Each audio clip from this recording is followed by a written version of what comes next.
Tons and tons of injuries.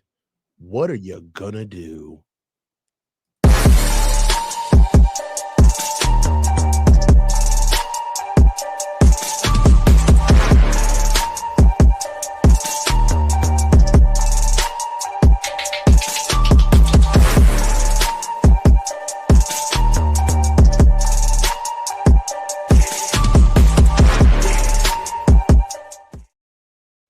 We are here. We are here. Welcome back to the Coach's Huddle. It's your boy, the Coach, with the Philbies family, and I am here with my right-hand man, the guy who started it all with the first show that brought me to the YouTube stratosphere.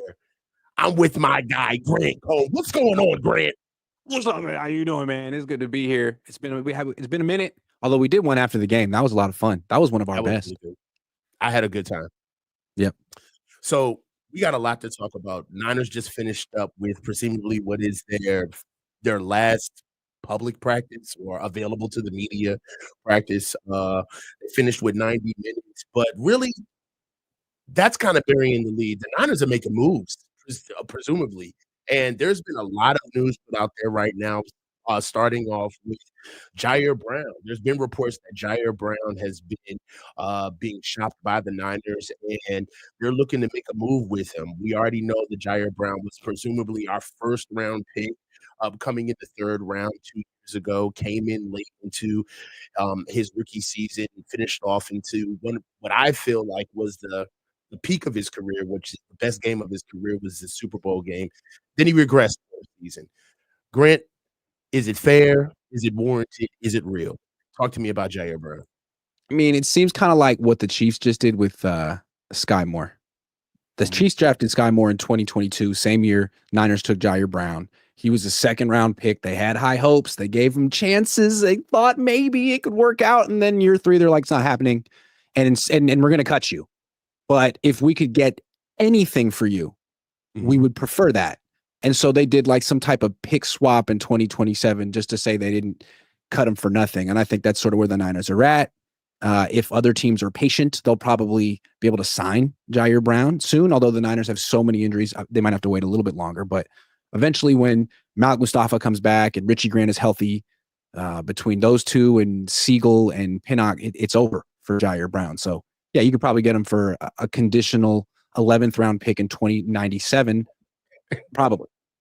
All right, a conditional 11th. I would note that down. One thing that I got to ask, though, is this a path for him to stay on the team? Or is it literally he's here because we're just so thin at the position that we got to replace him? Is it going to be a one-for-one?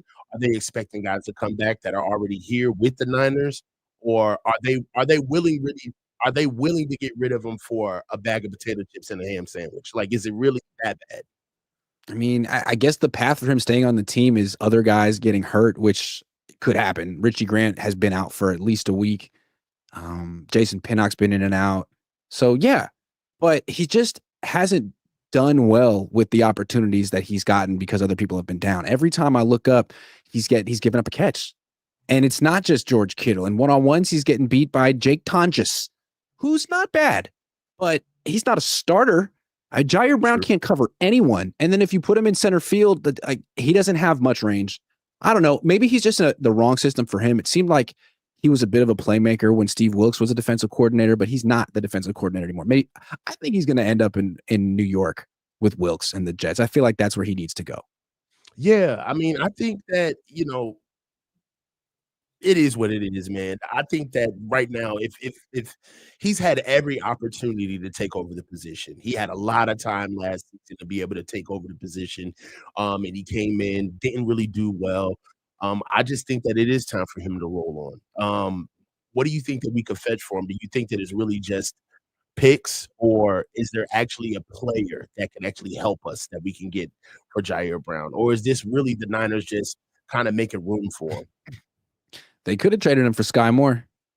I think it'd be that kind of a thing. Like remember 10 years ago, the Niners traded A.J. Jenkins to the Chiefs for Jonathan Baldwin. It was like, oh, there's another first round pick who hasn't done anything. Maybe Maybe the two of you guys just need a change of scenery, and both of them ended up being busts anyway. But maybe you could trade him for another guy who just was a high draft pick, hasn't fulfilled expectations, and needs a change of scenery. Or maybe you just rather have a pick in the future. I don't know. Yeah. But this team needs bodies, so I see where you're coming from. Yeah, that's my biggest thing. Like right now, I think that is the operative direction that I'm going in is that I don't think we can wait on picks. And picks are just, in my opinion, right now, picks are chances, opportunities.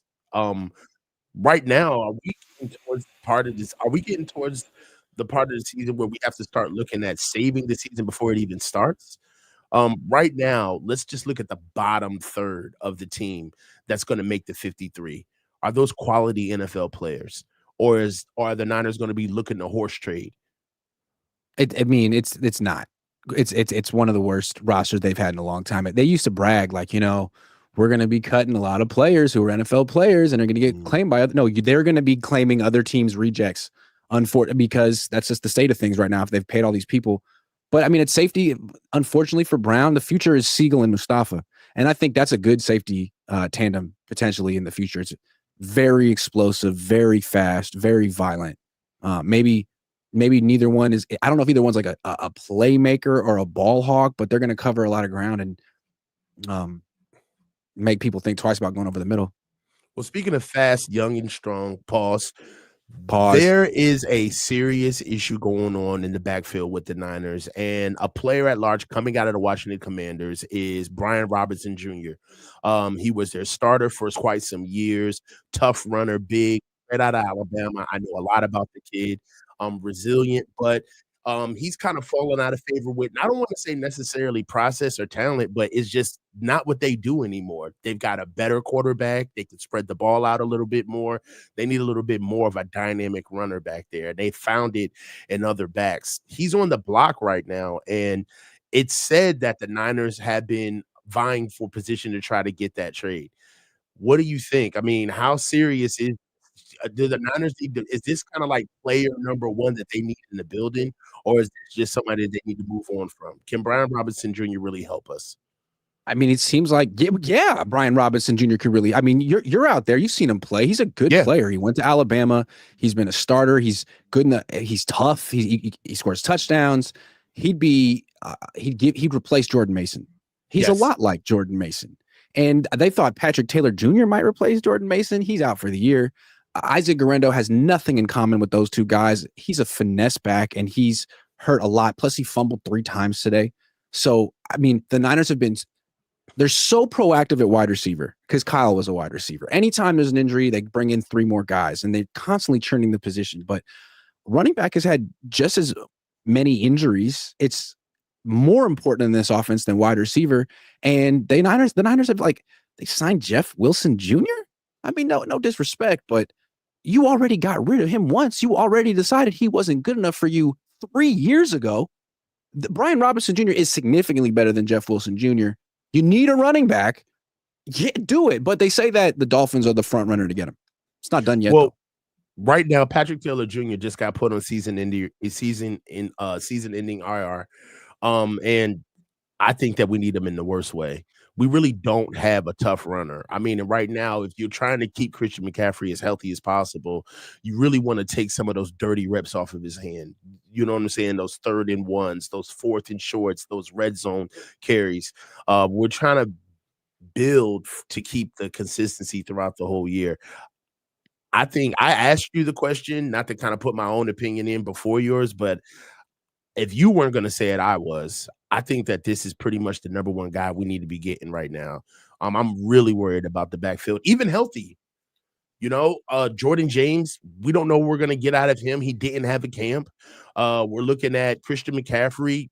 We're literally one injury away from him going down, and I don't know what we're going to get out of Isaac Guerrero. Did he really fumble twice today?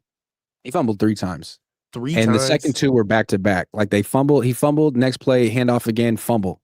And it's like, man, they're not even taking you to the ground. They're just running into you and smacking the ball. Like, what are you, an NFL running back? What is going on? Yeah, that's confusing and concerning at the same time. I haven't seen anything. I've never seen anything like it. Very strange. Well, I think that the history of Isaac Garendo is kinda rising to the surface. I had a lot of hope in him, especially when we got him and just the traits. I really like the traits. But now that he's showing that he can't stay consistent, you gotta start looking at the history. Isaac Garendo only started 1 college game. Mhm. You know what I mean? Like, he's more of a gadget guy, in my opinion. I really thought that they were gonna find alright, so he was obviously a gadget guy in college. That's not hard to see.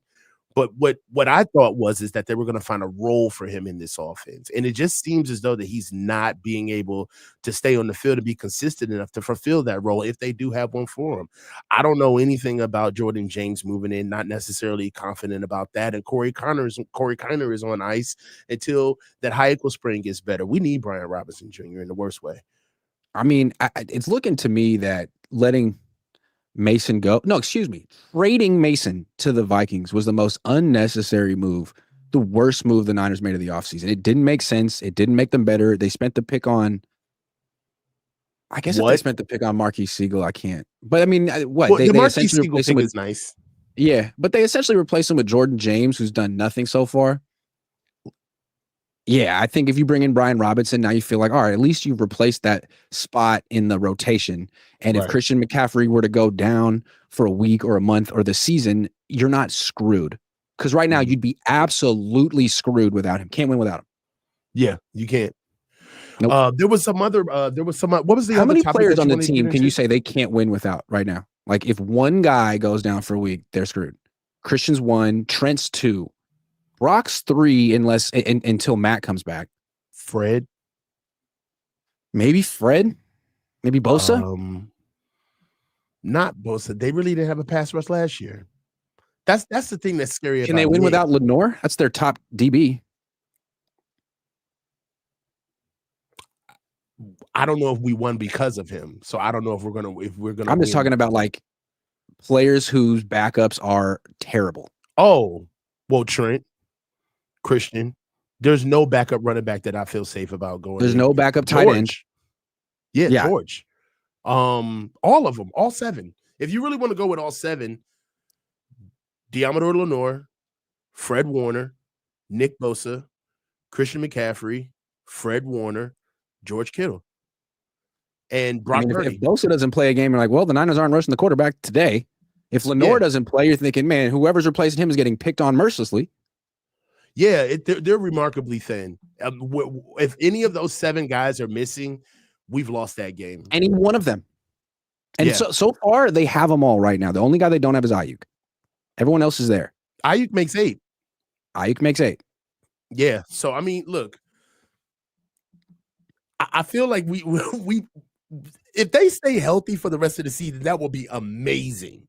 But it just doesn't seem that that's plausible.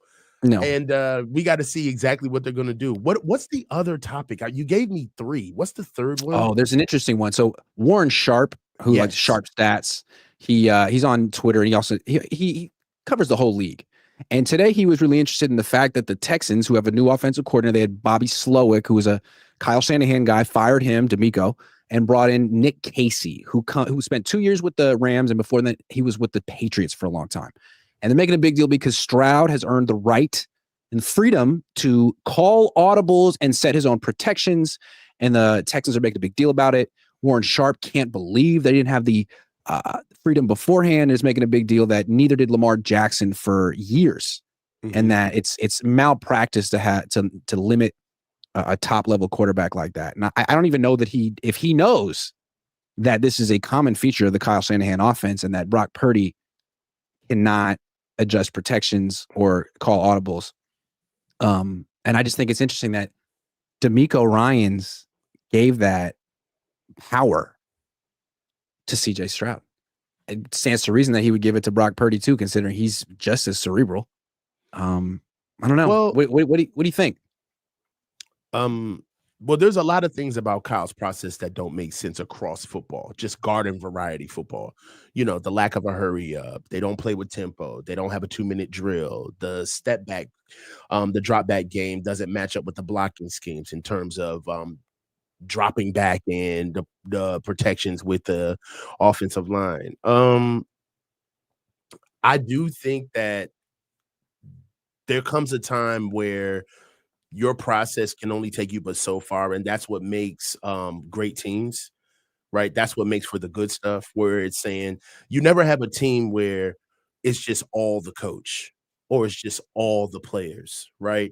And you can clearly see how they're designed. Most the best teams that you see come with great coaching, and then the great players kind of like apply, but they also take it to the next level. What I'm describing is what you've just talked about as far as quarterbacks are concerned, being able to call your own audibles, being able to call your own protections, being able to have ownership over the offense. And it's not the fact that the offenses would be Brock's in this instance. It would be that Brock has full control over what Kyle has built for him, right? Mhm. And then Brock can find his way. But uh what kind of throws me off is that if you have something that operates as intended, then you wouldn't have to worry about like all of these special things. It's almost like the stinger. If I was out today and I said, "Hey, Grant, I need to borrow your car," you know what I mean? Can I borrow the stinger and go down the block with it? The most you're gonna say is like, "Yo, here, take the keys. Don't do anything stupid. Just bring it back at a certain time. Leave gas in it." But if it's a beater, you're gonna tell me, "Hey, you gotta slow down on quick hills. You gotta jiggle the key a little bit to get it to start. If it doesn't start, you gotta make sure you pump the gas 3 times. When you're going up the hill, you may stall out, jut the wheel over to the side so you don't get caught." And that's what I feel like Kyle's offense is like when it comes time for him to hand it over to a quarterback where anybody who runs if I was running the stinger and it was a beater, I would come back and be like, "Thanks for the ride, Grant." And on the low, I'm like, "Your car is a piece of shit." Like, it doesn't really run properly, and I feel that way in a sense about Kyle's offense. That's why he's so hokey with, like, giving people autonomy over it because he always wants I mean, it's always masked by intelligent design, right? So when you're telling me all of this weird stuff about your car, I look at you and I'm like, "Grant, you gotta get a new car." And then you gaslight me and say, "No, you don't know how to drive. That's your problem, coach. You don't know how to drive this thing intelligently." So I do believe that that's the biggest excuse that Kyle is gonna use every time when it's time for him to give autonomy over to the offense for um, quarterbacks to really grow in the offense. And if you notice, there's not a lot of mature quarterbacks in this offense.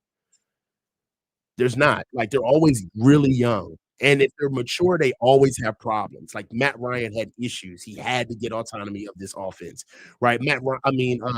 Matt Stafford doesn't have that issue because Sean McVay actually changed all of the passing schemes in this offense, but it's built for a young quarterback. It's not built for a blossoming, mature quarterback. Which is what they have. So what's the point of having a quarterback who's physically limited yet mentally elite? Great. I mean, that's the Yeah. kind of guy you want to empower, because if you're just going to treat him like a robot, then he can't really execute something that like a bigger, faster, stronger robot could execute. So that's what I don't understand. And then like with Kyle, the audible thing is cool to be able to call your own plays in line of scrimmage.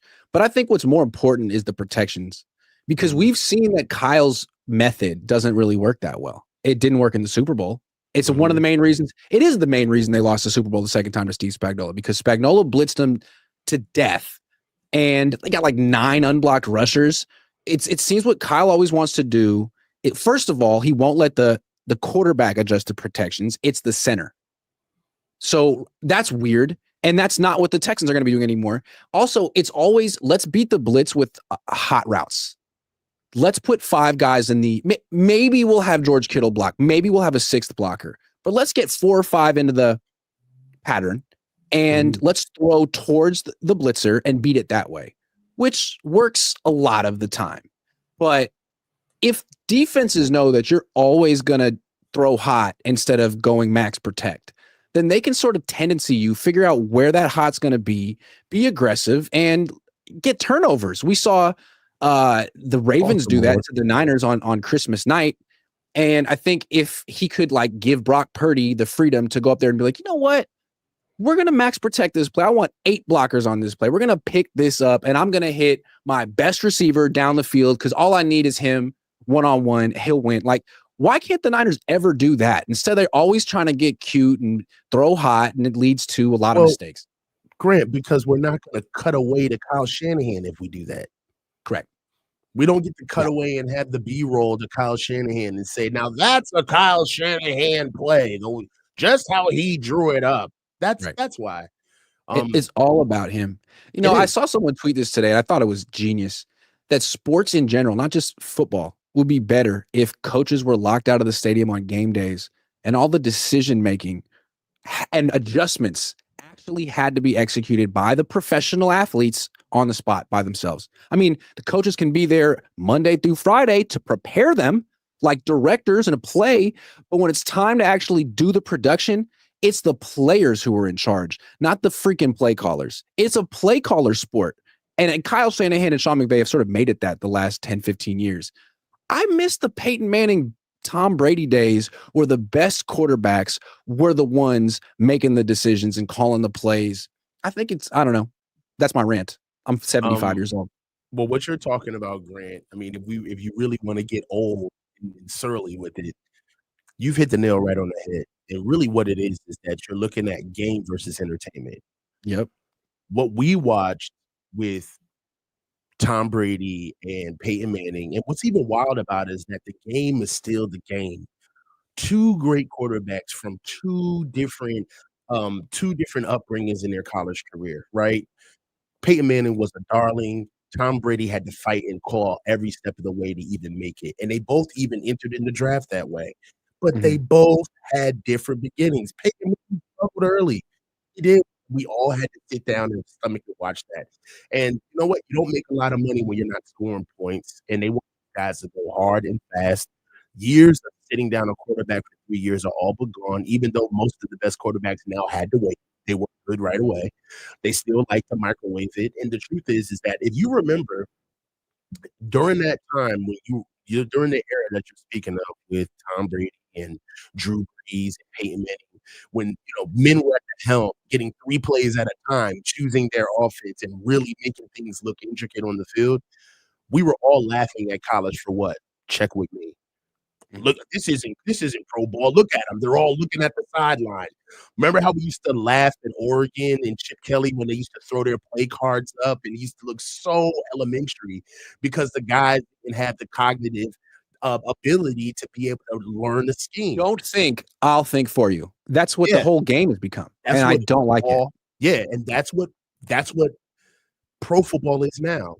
I don't like it. What you said now is that most of your head coaches now aren't head coaches, they're play callers. Yeah. They're guys that know how to fast track their system. They're putting their hands on it themselves, and they're brute forcing. And the game is dominated by these play callers, man. It's dominated by these. It's won and lost by these play callers. Well, and then that's why you know why Andy Reid is so rare, because he's actually a head coach. Yep. That happens to call plays. Right. As opposed to a play caller who is a head coach in name, but not really. Exactly. Yeah. So, I mean, it's really what the game has turned into now, and you've seen it. Like, now, even when you talk about the and you know what else, too? Now that the game is dumbed down, all the mediocre guys who were nowhere near the standard back then, they all love it because now they can talk about it from a slowed down pace because that's what they knew, having the game spoon-fed to them. When play callers dominate the sport like now, like what you get is 4 substitutions between every play, a brand new personnel grouping every play, a brand new form. Like, does that make the sport more enjoyable to the fans? Does it really? I mean, or would it be cool to see the starters figuring it out on their own? That's what it was like in the 60s and 70s and the 80s for the most part. I mean, Jim Plunkett called his own plays with the Raiders. Do we really win because we get these little micromanager control freaks telling like these great athletes what exactly to do? Does that make it better? I don't know that it does. I know what it does is that it blows it up bigger than what it should be. So now we care about all of this stupid shit now that the geeks are running the show. So what do we care about now? Fantasy points, DVOA and all of this geek shit, or bringing out all of these stats because that's what matters because we're passing the ball 35,000 times a game. And yet your team can't stay healthy. Yeah. You have no idea how to protect your athletes, how to prepare them to play football. You have a great playbook though. Problem is everyone's hurt. Yeah. I'm just look, man, the game has changed. And what's even crazier is that now the teams that are cosplaying as those teams are the championship teams now, right? Like now, when back in the 90s and the early 2000s, being a tough team in the NFL was a prerequisite. It wasn't a trait. It wasn't, oh, this is a tough team. This is a finesse team. There was no such thing as that.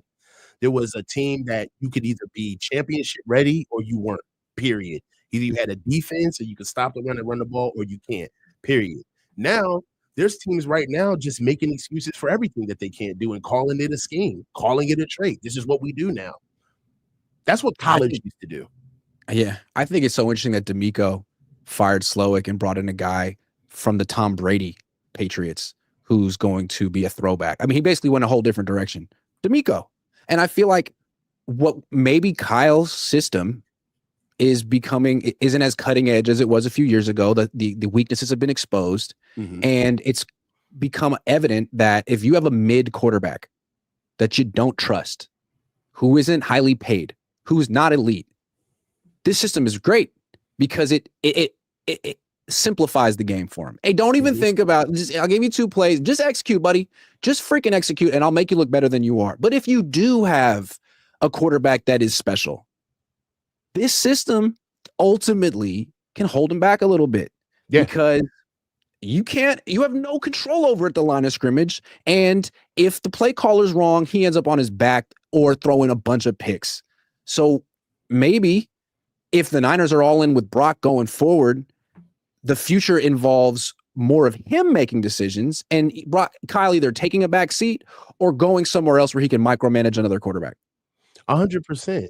And what's funny is that the plausible deniability is built in, and you really see the bait and switch when it comes to that. You see coaches that they choke the process, they overload quarterbacks, they overload players with way too much information of just do what I tell you to do. You know what also it does though? It allows that guy to go back to people who don't know shit about his system and point everything at the quarterback and say, he didn't do what I told him to do. Right. If he would just follow the process, we can get it through. You can shield that sack was his fault. That pick was his fault. Yeah. Okay. Look at Trey Lance. Yep. You know what? Forget the fact that his name is Trey Lance. Just look at the fact that there was a 3rd picked overall QB and Kyle got away with it. Yep. Forget that it was Trey Lance. Just that's what happens when you lean on your offense and say, he just can't see the field. He just can't get it done. Yeah. But for some reason, the quarterback who I didn't even scout, who the rest of my building brought in, who came in and saved us at the last minute, that's the guy who got it all together. It's like, come on, bro. There's no rhyme or reason to this. And they don't want that to get out. They want to look. Let me ask you this, Coach. Under control. You think Brock wants the ability to call it audibles and set his own protections like the Texans just gave CJ Stroud? You think he'd like that? Hell yes. I bet my last dollar that he wants that. I think every quarterback does because he can't. Every quarterback does, and he knows he can do it. I don't want to speak for him, but he knows he can do it. And you know what? He'd be good at it. I think he'd be good at it. Maybe he wouldn't be Tom Brady or Peyton Manning, but he'd be a lot better than Jake Brendel. Yeah. Well, Jake Brendel's I'm also Brock Purdy's biggest supporter right now. I feel like finally Brock and Kyle are at odds, and I'm like, hold on, I'm here to be Brock's defense attorney. Brock needs more power. Kyle, you're in the way. Well, Brock got the money. That's coming. Now Brock just needs to ask for it, man. It's yours if you want it. This season's going to be so interesting because if they have another down season, they're not blaming Brock. Oh no, no matter how much that this year, it can't be on Brock this year. It's got to be on Kyle. That's the only guy left. You already fired the defensive coordinator 2 years in a row. You can't fire Saleh. Way that he'd be able to swing it on. It's not going to be Brant Boyer's fault. Nope. You wanted Jake Moody. It's on you, Kyle. This is the Kyle Shanahan season. I don't know if you want to say he's on the hot seat or not. I don't know what that looks like or is, but this is the most pressure he's been under ever. I love it. And you know what? And how he's been moving throughout the entire offseason proves it. He knows it. He knows it. Let's get to some Super Dog. Like, I love this. All right, let's get to some Super Dog. So look. All right. Super chats. Super chats. Super chats. Demiri, 7355. You're late, Grant. I'm late, guys. The Finance Bro 808, hear me out. Travis Etienne. He's too Mm, much like Christian. I'd rather have a compliment to Christian, but he's good too. that is true. Same flavor. Joshua Wyatt, 4737. I wonder if Jordan Mason is available. He's gonna You have guys, such all a right. good So year. look, Grant took it. You said it, Grant, on accident. Now the super chat said it. I'm gonna say it. That's my guy, especially when we have the topic. Yes, it's ridiculous. We should have him back right now, and we all feel it. I wouldn't kill to have him back right now. I almost feel like they traded him because I liked him. Grant's always telling us to play. Let's get rid of him. Like, dude, what did you do? Why did you do that? You made yourself worse for no reason. How they shut him down for 3 straight weeks and then trounced him out in the snow against Buffalo, and that was all she wrote. That's the story. So That's how it strange, all man. ended. It sucks. Watch him go nuts with the Vikings. He's gonna go to fuck up. That offensive line is really good too. Watch what And he he's gonna does with get that 2 high O-line. shells all year, man. He's gonna get nothing but soft boxes. Oh, Bro, and you know, dude, they're gonna run that inside and outside zone with McConnell, dog. Jordan Mason is gonna look so good. And then we're gonna be looking at it like, oh yeah, well, he can't run for the Niners, though. He had to wait 3 years to find the field here. Get me started. yeah, All right, let's go, man. yeah. Pro Fate Night player, Pro Fat Night player. The 49ers QB sneak more in the red zone. Sure. All right, great. Deshaun DeVoe, I disagree with you all. If you give Brock Purdy that much power, he will wet the bed. That's why he was last pick in the draft. Man, that's so prejudiced I think that against last picks. I mean, I think the reason why where he is right now is because of his processing. He has to Thank grow. you. You can't keep looking at him as if like, those were his traits in college. Like he's moved on from that. I think that he should get more autonomy over the offense. He's getting paid like it. Here's what I'll say. If you want to micromanage your quarterback and just have a guy who says yes sir, no sir, and executes and doesn't use his brain, you want Sam Darnold. Sam Darnold is big. He can see the whole field. He can rip it down the field. That's a human joystick. That's the robot you want. You have Brock. He can't make all the throws that Darnold can make, but he's smarter. I mean, I'm not going to say he's smarter than Darnold. He just uses his brain better than Darnold does on a football field. He processes better. He navigates the pocket better. He extends plays better. He reacts better. You got to lean into that. It's a good thing to have. You just tied yourself to him for another 5 years. Like, this is the Brock Purdy experience. Don't turn him into Jimmy Garoppolo. That doesn't make any sense. So, my little rant. No, I like that. It's like that. I usually go on rants, and you indulge Yeah. me. Yeah. So let's get into our next topic. Jauan Jennings has missed most of camp. I think he's only practiced for 3 practices total. He has a calf injury that he's been working on. Before that, there were reports that he was not happy with his contract and that he wanted new money. Since then, there have been a lot of posts about him all but trying to prove to us in the fan base that he's not holding out or holding in. He truly is injured. And right now, it just seems as though that they're at an impasse on whether or not Jauan Jennings is going to play, or as he gets caught up in the wash with the Niners trading and offering players for guys that can help them right now. I asked you this question, Grant, with the back and forth that's happening with Jauan Jennings throughout the whole offseason and where we stand right now, but trying to get players that can help us immediately, and with Jauan Jennings being a free agent this season, is trading Jauan Jennings inevitable? The Jauan Jennings topic is so tricky because he has a calf injury and we don't know anything about it. If it's a real calf injury, then he's not getting an extension and he's not getting either of the things he wanted. He's going to get a lot of time with the trainer. I don't really know what to say. I mean, if it's real, he's screwed. If it's not real, then let's assume it's not real, although I think it is. If it's not real, then they could trade him, I suppose, for a pick next year. But I doesn't it kind of feel like they don't want to give Jauan Jennings what he wants? That they've capitulated to 8 players in a row and they know it. And they're trying to be tougher this year. And they're using Jauan as sort of they're making an example out of Jauan. Like, you made an ultimatum. Everyone on the team and everyone in the media, watch what happens to Jauan. Watch him get nothing.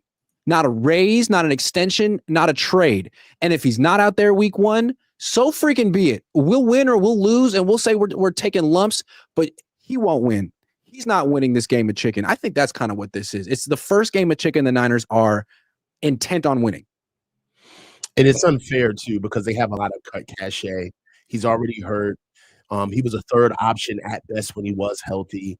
The most he could have done was hold out last year. That was his year to do it. If he would have did it last year, he would have had the Niners by the pants. Brandon Ayuk was holding out. Christian McCaffrey wasn't in the building. We were trying to see what was going to happen with Trent. And the Niners needed consistency in a bad way. He shouldn't have signed that extension if he was going to do it. That's what kind of makes him look like a dishonest broker, because you signed a deal. So it's like, what And happened? it was a mistake. It was a 2-year extension. It wasn't that much of a raise. If he had not signed that and just bet on himself in a contract year, he would have been an unrestricted free agent this offseason, and he would have been one of the top free agents available, and he would have got the bag. So you made a bad decision, and the Niners benefited, and they could do right by you, but they don't want to, and I wouldn't really want to either. I'm sorry. At some point, you got to start making smart business decisions, not like family decisions. It's not a family. Yeah. I like what they're doing with Jauan right now. They can't bend the knee to him. If they do, that kind of opens the floodgates on other guys. And really what you said right now is that this isn't them holding a standard. This is them trying to build a new one. As you've mentioned, they're trying to set a new precedent. And if I was in their position, this would be the perfect player to do it to. Right now, you have no leverage. You need to get on the field, and we need you in the worst way to play and contribute. So there's no way in hell that I'll be giving you an extension. And the thing with Jennings, too, is like they only really desperately need him for the first 3 weeks when Demarcus Robinson is out. When he comes back, they don't need Jauan Jennings. They could use Jauan Jennings, but by the end of the season, he could be the 3rd or 4th receiver in the pecking order, maybe 5th or 6th when you consider Christian McCaffrey and George Kittle. So you give him an extension or a raise, and you pay him $15, $16, $17 million for a guy who could end the season with 25 catches if he's healthy. Right. I understand why the Niners would say, you know what, we just might, if we don't have him the first 3 weeks because he wants to prove a point. Okay, well then we'll go out with Ricky Pearsall and Robbie Chosen and see what happens. And if we lose a couple games, and so freaking be it. No, I'm not mad at that at all. Jauan's he has no leverage. And at this stage of the game, he's hurting the team rather than helping them. I mean, he's doing that for himself. He's not helping himself at all. Right now, as soon as he gets healthy, the best thing that he needs to do is he needs to try to get on the field as fast as possible, because he's auditioning. He's a free agent. He's about to hit the free market. So, I mean, every time a wide receiver gets hurt and the Niners don't extend him or give him a raise and they trade for Sky Moore, isn't that them saying, like, it doesn't matter how quote unquote desperate we are, we're not going to give in to you? No, I think honestly, it's the BA contract that kind of set it off. Even as much as I like to dunk on Debo and go hard about like his time here, the Debo contract wasn't even that bad, honestly. Like he kicked up some dust, but they paid him exactly what he was supposed to get paid during that time. And he put out a good season. That BA contract, I don't know this for sure, but you get the feeling that there were a lot of people that were pissed off that they had to sign that deal, that they signed BA. Well, I think what happened was the money people in the organization, whoever they are, the people who are in charge of making the budget and handing out the money, didn't want that extension, didn't budget for it, didn't plan on it, wanted to trade him. And at the last minute, Kyle Shanahan burst into the front office and said, we got to extend him. And Kyle won out. And I think they were upset about it. And then when it didn't work out, I think they got more power in the organization. And I don't think Kyle can go to Jed anymore and say, Jed, we got to have Jauan.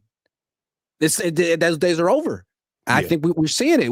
You got to have Jauan. You get Sky Moore. You get Equanimous Saint. You get Malik Turner. I think that's what they're at.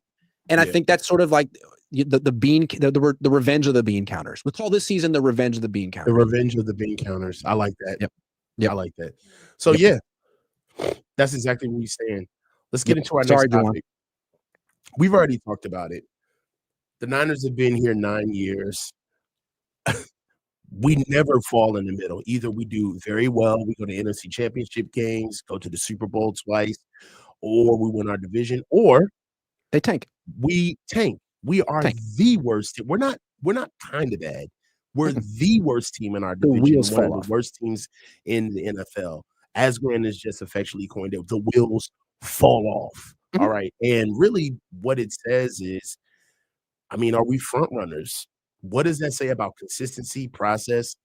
And I guess the question is just for what we've done with this regime, is it more impressive to win 9 to 10 games this year and actually have a decent showing?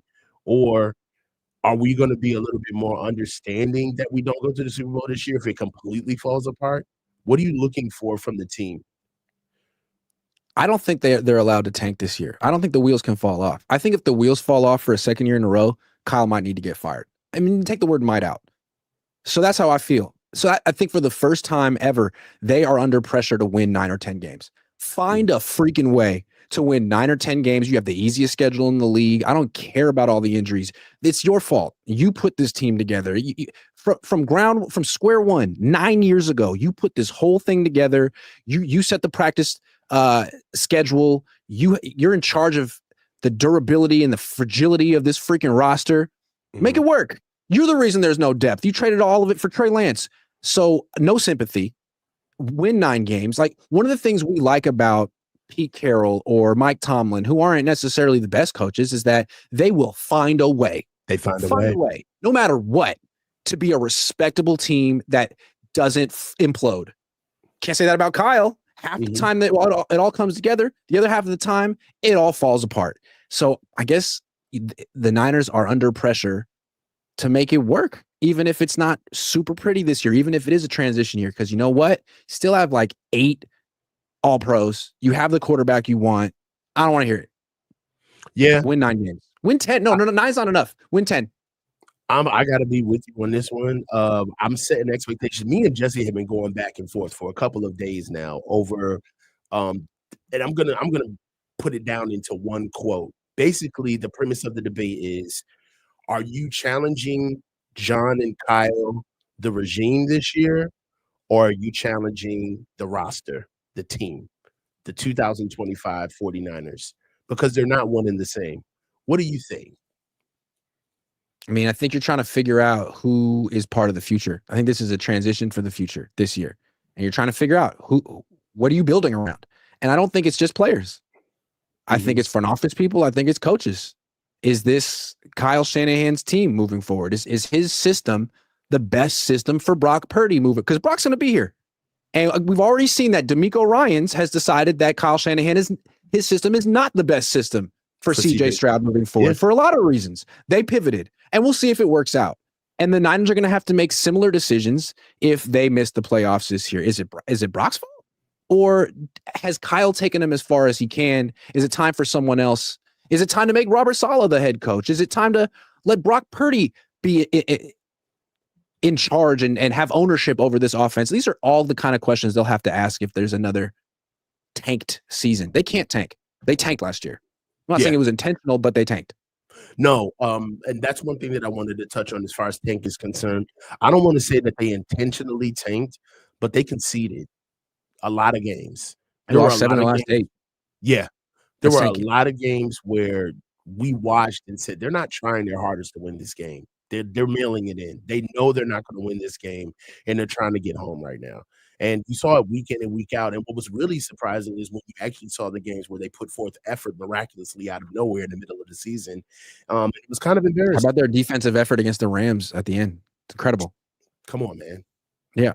Even And with Devondre Campbell quitting mid-game, they gave up 12 points in that game. and 12 we would have points. won. We'd have won if he would have stayed in the game. Like, if we'd have won. Yeah. I'm just being honest. Like, they can't hide, and they think that they can kind of, They think they're better than the process. Like, they believe that they were good enough and are good enough to be able to approach football in this professional manner where, we understand exactly where we are right now. And if we're not a championship team, we have a specific way that we're going to roll out the season. Okay.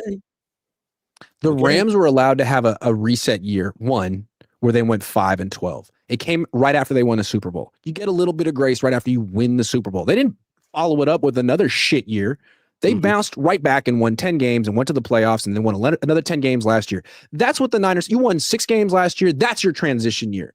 Now find a way to win 10 games this year because you haven't won a Super Bowl. You've lost 2 Super Bowls. You are the reason that Andy Reid is considered one of the greatest head coaches of all time.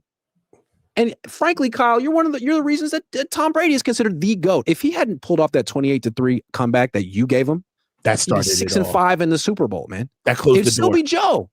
Yeah. You are the reason that Joe Montana is no longer considered the GOAT, Kyle. And you're the reason that Bill Walsh was almost not considered the GOAT. Nick Sirianni saved Bill Walsh's status as GOAT coach. You almost gave it up. That's what you did, Kyle. It's truth. You're fucking spitting. Sorry. That's his legacy, man. That's his freaking legacy. Hey, man. Let's get some more topics and get up out of here, man. Feel good about it. Healthiest players in camp. We've already talked about the injured ones. Let's talk about some guys that deserve some praise. Some guys that have came in, they played, they've done their job, and they've made it to solution where they're ready to start the season. Let's talk about some guys that are our Iron Men. Let's talk about some of the Iron Men of the 49ers, Grant. Who are some of your healthiest players in camp this season? Michael Williams. Sorry. That wasn't nice. He means well. He got hurt 3 times though. All right, no, seriously. Let's give some people some credit. Trent Williams, 37 years old, working his ass off in camp because everyone else is hurt. Hasn't gotten hurt. He's been an Iron Man out there. I have never seen him work like this in an offseason. So respect. I feel like I always complain. Like Trent doesn't even practice. Then he goes out and does it for a month and crickets. Like, nah, Trent, nice. You did it. I respect it. And everyone else got hurt and you didn't. So Trent, McCaffrey, same thing. We were talking about him with injuries all offseason. Like he actually has had a really good offseason in the sense that no injuries, no setbacks out there 75% of the time at least. So him, Kittle always, Demarcus Robinson has been just there every day. Jake Brendel, Alfred Collins. I mean, he's getting crushed because he's not quite what he was. And I mean, he's not in football shape yet. He missed a lot of time because he was holding out, whatever. He's steadily improved every freaking day of training camp while CJ West is hurt. Michael Williams is hurt. Nothing against them, but Alfred Collins has been a bit of an Iron Man. Fred Warner always. And then Siegel, man. I mean, he missed some time early on, but since training camp started, he's been out there every day, and he's been steadily ascending as opposed to Upton Stout, who looked great early and now is nursing a calf injury that could be serious. I don't know. I mean, calf injuries essentially are serious. All right, I got some guys I'm gonna throw at you. Tell me their involvement in camp this year. I haven't heard you mention anything. Kyle Juszczyk.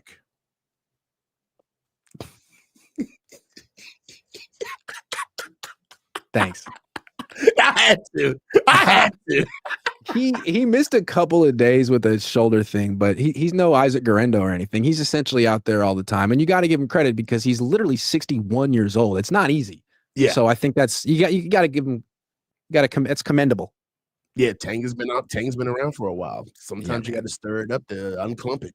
So look, you got I got another name for you. What about the consistency of DeAndre Lenore? He did have a hip thing. Okay. He had a hip thing and missed a week. No one on this team could challenge him. But that doesn't mean that he's necessarily taken the next step. Like, I would only judge that based on him going against Ayuk. Because I've seen them go against each other for a while, and Ayuk essentially owns him. No offense, Diamador. So if the tables have turned on that one, that would be the indicator to me. Like, you whooped Ricky Pearsall? That's what's up. I respect it. Ricky's good, but I don't feel like I've learned more things about Lenore. He's still really good though.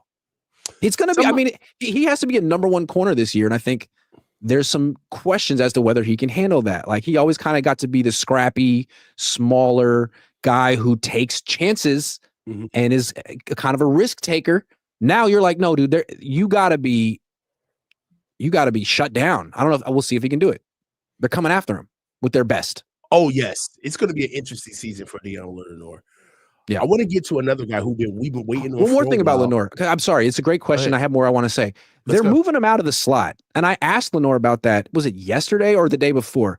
How you liking playing just on the outside? And he's like, it's kind of strange because like I really like playing in the slot, and I really feel like it fits my personality. But whatever the coaches want, I'm good with that. I'm like, ooh, Robert, I really respect you, and you're a genius when it comes to linebackers, but you might be making a mistake when it comes to Lenore. And I think it's the same mistake that Steve Wilkes made. You got him. He brought in Isaiah Oliver, and by halftime of week 1, Lenore was back in the slot. By halftime. But, so I'm saying, Grant, I got that. Who's gonna play that position then? That's a good point. On the outside? Yeah. I don't know. And that's why I don't think that know. they're gaslighting this a little bit. Have you ever noticed, like, sometimes players get put in a situation, but if you ever, like, kinda talk about it in the building, there's a little bit of, like, there's, like, an overcompensation of, "Yeah, he could really play it." And it's like, he can't play it. What I'm thinking, though, is like week 1, they face the Seahawks. Their number one receiver is Jackson Smith and Jigba, who lines up in the slot a lot of the time. If he's just roasting Chase Lucas, that's where they're going to go. If Chase Lucas he looks nice and he's having a good preseason, but if Chase Lucas isn't up to the freaking task of covering the Seahawks' number one guy, are you just going to lose? Or are you going to say, you know what? We're going to put our best corner on your best wide receiver. Why would you not want to do that? Well, Wilkes did that. All right. Oh, okay. All right. So there's a difference between playing boundary corner and being the number one corner. Right. Right. So theoretically, teams could just avoid him all day if he's in one spot. Yeah, I don't have a problem with. That's another thing that let me ask you this: do our corners travel now or no? No, that's what I'm saying. You have Lenore on the left, Bernardo on the right, and Upton Stout or Chase Lucas in the slot. And I understand why you want to do it. He did the same thing when he was here. It was Sherman on the left, Akello on the right, or Emmanuel Mosley and K1 in the slot. That's how he wants to do it. But what if you happen to be facing a team whose only really good receiver is in the slot? That's the Seahawks. Are you really going to let them avoid the Jackson Smith and Jigma Lenore matchup all game? Because they don't want that matchup. They'd much rather put him on Chase Lucas or Renardo Green, obviously. Are you going to let him? Why would you let him? Why would you take him off the hook? I wouldn't let him. I wouldn't let him talk like that. I wouldn't let him talk. I wouldn't let that shit happen to me, though. I wouldn't let it. All right. Yeah. One more player that I wanted to bring up, and I've seen some consistency. We've actually been waiting on him for a while, and it seems like he's finally turning the corner. Kalia Davis. What has his been consistency so far? We're really going to be counting on him this year, and a lot more than he's ever been counted on for since he's been here. Is Kalia Davis kind of taking the next step? Is he rested? Is he ready? How is he? He might be the best defensive tackle on the team. Seriously. Like when it comes to just straight bull rush, the ability to get knocked back and get in the backfield. Who does it better than him? Who? Maybe CJ West, although I don't think we've seen it in actual games. He's had some really good reps and one-on-ones, but that's not real football. Kalia Davis is older, more experienced, probably stronger than CJ West, built similarly, great pad level, great leverage, can win with a bull rush, can get on edges, and he looks like he's good against the run. He looked dominant last year during the preseason, then he got hurt. I really like Kalia Davis. I think he should be their starting 3 technique. You know what I love about Kalia Davis? His motor. He plays at the same speed from the first rep to the last rep. I mean, it is impressive at the pace that he plays at. He's hell on fire. It's even to the point where you can almost see guys like CJ West are probably looking at Kalia Davis and taking notes as to, I've got to be on that level, because even though playing aggressive with his hair on fire is kind of like CJ West calling card, I started seeing, especially in the preseason games, that the speed of the game, the pace of the game was getting to him, and he was slowing down a little bit. Kalia Davis does not have that issue at all. He is one of the players on the team that I felt very encouraged about seeing right away as feeling like, yo, he's ready. He's ready to play. So I'm excited about Kalia Davis. All right, let's get some super Absolutely. chats in. The Niners always have some player that they didn't count on who isn't in the core group of the team. I hate that they call that their core group. Kalia Davis is so fucking far from the core group, and yet they just might need him this year. I wonder how that's going to go. You know, I love that when some guy just kind of forces his way into the main stage on the Niners, and everyone's like, "Man, we're not paying this guy. We're not really promoting him, but we need him. What are we going to do?" Love it. That's how teams really get messed up, man. It's kind of hurt us. It's really cliquish. I mean, if you really look at like the first guy that kind of broke up the Cabo clique, it was Brandon Ayuk. Yeah, Brandon Ayuk was the first. it's like to be in the Cabo clique. Your wife has to be friends with Kittle and Juszczyk's wives. It's like, yeah, so weird, so weird. Yeah, it's real mean girl shit. Super mean girl. It's high school, man. Yeah, It's high school. Very sophomore, and it's like Yeah, they're only doing this because they have too much money. They're bored. So pretty people who much. don't have that money, we don't have the luxury of caring about stupid shit like that. Yeah. Khalil Davis doesn't have that money. I'm gonna tell you right now. Marcos Castellanos says Castellanos, 5 QBs who will actually call audibles to Kyle.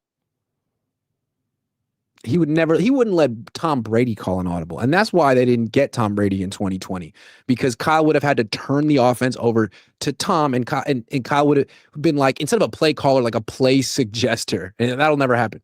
No, like he would have had to consult Tom Brady. Mm-hmm.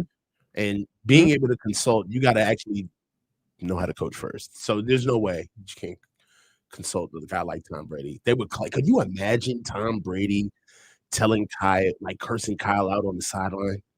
Could you imagine? I just wish it's too bad that never happened. I mean, Jimmy almost did it. Your plays fucking suck, man. That was the moment. One day Brock is gonna just snap. You know what that Jimmy G moment reminded me of? The Varsity Blues moment.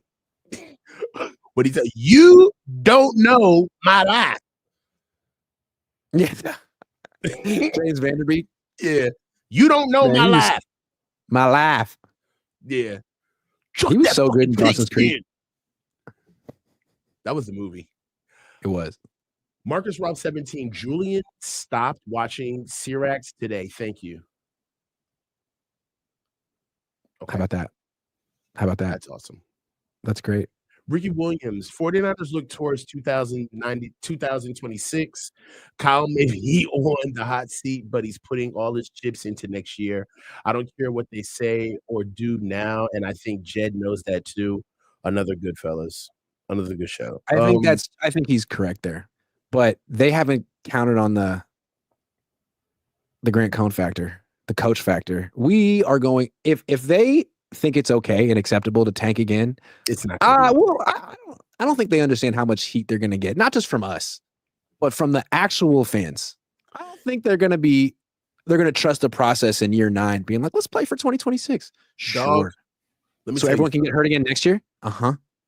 They have done nothing but encourage us with the crap that they pulled all off season. They've been hiding this. They've been hiding them from us all off season. You know what I'm saying? Putting the media in the corner, changing the field configurations where the fans can't really see the field, hiding everybody away from us. It's cool. Mm-hmm. It's not only that, but they're also like preparing us with these excuses already. Like, we got 8 new starters on defense. We got 8 new starters on defense. We're going to take our lumps. This team reminds me a lot of 2017, a lot of 2018. I don't give a shit. Win 10 games. I don't care, man. They're trying so hard. But before, the quest for 6, we got a team like this. We're not even going to. I remember one year, they talked about, our team is the average rookie can't make this team. Mm-hmm. So our team isn't even going to keep a full rookie class. We're the type of team where, we're so talented, basically, that bringing in a rookie class isn't even fair to the rookies. Now, like 11 rookies are going to make the team, and they're going to be the evidence they use to show how low the expectations should be in 2025. We have 11 rookies in the team. 3 undrafted rookies made the team. Robbie Chosen made the team. Couldn't make it last year. Didn't make it last year. Got cut last year. Look what the Eagles did in the draft this year and how many young guys they brought in. Yeah. Come on, man. I don't think fans are going to be moved by this. I think fans are getting a little tired of this regime. Year 9, I think you get tired of anyone after 9 years. I mean, not anyone, but you get tired of presidents. You get tired of politicians. You get tired of people. And you haven't won a Super Bowl and you're going backwards? No, people aren't all in with that. You got to show something. For the roster, for the boys playing, they get all the time in the world because they're playing. They're literally doing their jobs. But for the regime, I'm on their ass like white on rice, dog. And it's one thing too if like the defense has growing pains because like literally all the rookies are on that side of the ball. But if the offense, there's no way this offense should lead this team this year with all of what they've done. It's getting kind of embarrassing with all of the contracts that we have, and they're not doing anything with this offense. Even in our best years, we've been led by our defense. Even when we failed on our biggest stages, we have still blamed our defense. On the way to the Super Bowl, while we were losing games, we were blaming our defense the entire way through. The only thing that works on this team in the past 9 years has been the defense. They got to produce on offense. Now, talking about like 2 different sides of the ball, that's a whole different discussion because that takes it to actually like playing. And if I was a defensive guy on this team for that 8 years or whatever, I'd be looking at the offense like, what do you motherfuckers do? What do you guys do? Because we're the ones bailing you out. It takes you 4 drives just to wake up in the morning. Like, what do? You know what the offense does? It gets great PFF grades. It gets great advanced statistics. In terms of estimated points, off the charts, yards per play, off the charts. But like the real stats that like determine wins and losses, turnovers and points, a lot of turnovers, not a ton of points. Grant, let's move on to some more supers. Theoretical points, they just score the most. Tons of them. Kevin F. When's the next 4-man front? Best Niners show. Well, we had to cancel the 4-man front because of our schedules. They got super hectic. We got closer to the season, and never say never. It's not over, but we definitely just for now we had to put the show on hiatus. For the record, I'm still down to do it if it ever comes back. I'm just saying that not to put pressure on anyone, but I love doing the 4-man front. I want to do the show, and I just want to say that when it's time and if it ever comes back, I'm in. I'm down to do the show 1,000%, and I can echo everything you just said, Grant. If the opportunity ever comes up again for us to do the show, I'm down. Hell 100%. Yeah. I don't want to make predictions, but I wouldn't rule it out. Time is a funny thing. Time is a funny thing, and I agree. That's like I said. But I'm not putting any pressure on any people in particular because, life is life. Yeah. When the time comes, though, when the time comes, we'll strike. And I know we'll pick up right where we left off. And let me just say this. It did not end because something happened between us. We have a very active group chat. I'll tell you that right now. We are all friends. Nothing has changed as far as our friendships is concerned. So it literally was life. It got in the way, timing and scheduling. I'm not going to try that. 68-22. Isn't John Lynch in charge of putting together the roster? If so, he needs to be fired. Even if they have a good season, he needs to go as soon as possible. Kyle hired John. We all know that. John isn't really in charge of anything. Kyle's in charge of everything. I mean, John has power, but to say he's in charge would mean he has the final say over something. And I'm not sure that he does. Maybe he does. I don't think he does. No, I believe that years ago. He has final say over what Kyle doesn't want to, what Kyle lets him have final say over sometimes. Yeah. I believe the quote years ago was Kyle's final say. Kyle's final say in word. That's it. And that's all we got for super chats. Grant, this was awesome. It's been real. What do you got for the rest of the week, brother? Man, I'm off tomorrow. And I might not stream. Who knows? We'll see if the Niners, trade for another elite wide receiver like the next Sky Moore. Then I will stream. But I got a little golf planned in the morning. Maybe the Niners could let me do that. And then on Saturday, they got a game. Trey Lance coming to town. Are you kidding me? This is what a way to end preseason, man. Harbaugh and Oh, Trey Lance coming to town to face Carter Bradley and Tanner Mordecai. I'm gonna tell you this right now. It's gonna be so good to see Trey back. They're gonna be cheering for Trey in the stadium, man. They will be. Well, if he throws a touchdown pass, there's gonna be a lot of Niner fans cheering. It's gonna be awkward. It's gonna If be Trey awkward. comes in, let me put it like this: if Trey comes in and has a good game, and like let's just say he just lights it up, right? And it's completely insignificant. This, we're playing against backups. Sure. But if Trey comes in and has a remarkable, crazy game, if we have a bad season, we're gonna go back to this game and say that this was the omen. When Trey Lance came in, the last game of preseason, and The lit football us gods up. are not smiling on us this year. Yes. So karma is getting us, it seems. We should have known then. We Oh. should have known then what was in Yeah. store for the season. So, hey, I said it first. If Trey Lance comes in and balls out, the season is tanked. It's over. Hey, man, this is the coach. This is Grant, man. I'll holler at you guys. Stay low and keep your feet moving. Peace.